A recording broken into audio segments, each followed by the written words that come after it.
Hi, so we're back with the stock valuation situation.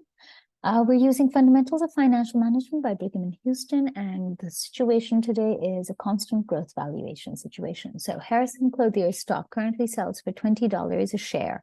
It just paid a dividend of $1 a share. That is, the dividend D naught is equal to $1. And this is a hint, and we should expect that that's not going to be there in the real world. The dividend is expected to grow at a constant rate of 6% a year. What stock price is expected 1 year from now?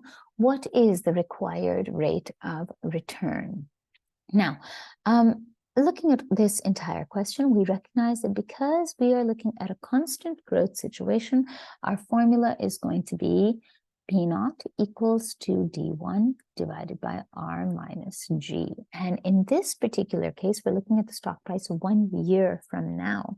So that's essentially like saying that if we were to yes, and what is the required rate of return? Of course, the required rate of return is what we will calculate based on our current information. We know that the stock sells for $20 a share. So that's P naught equals to $20. And it's just paid a dividend of $1. So D naught is also equal to $1. And the dividend is expected to grow at a constant rate of 6%, so constant growth rate of 6%. Let's start with what we can actually solve for. And looking at this situation, we have D naught. We can calculate with the constant growth rate, we can calculate the next dividend and move forward from there.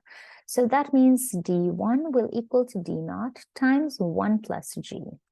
In this case, that's $1 multiplied by 1.06, and that is equal to 1.06. Now, with P naught and D1 and our constant growth rate, we're able to solve for R. So let's algebraically sort of move this around so that we can calculate R. If P naught is equal to D1 divided by R minus G, let's go ahead and shift the R minus G up to the other side and P naught to this side. We'd have R minus G equals to D1 divided by P naught. Going one step further, the G will be shifted over to the other side. It's being deducted over here. Going to the other side, it'll be added. So R will equal to D1 divided by P naught plus G. And now we're going to plug in everything that we have into this equation to calculate our required rate of return, which is this requirement right over here.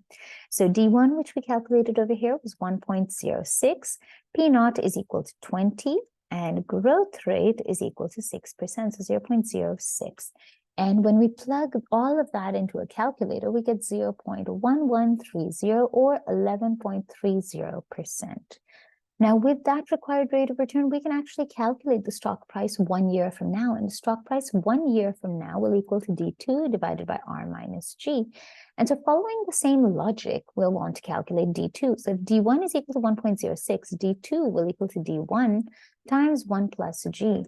And that is essentially going to be 1.06 multiplied by 1.06. And we get 1.12. And so now we'll take this D2 and plug it into our equation over here, 1.12 divided by R, which was calculated over here, 0.1130, minus our constant growth rate of 6%, 0.06. All of that comes into our denominator there. So we have 0.1130 minus 0.06. This will give us a denominator of 0.053 and a numerator of 1.12. When we plug that into our calculator, we will get $21.13. So this means that right now, today, the price of the stock is $20, and a year from now, the price of that stock is going to be $21.13. Don't forget to like and subscribe, and if you've got any further questions, please comment below.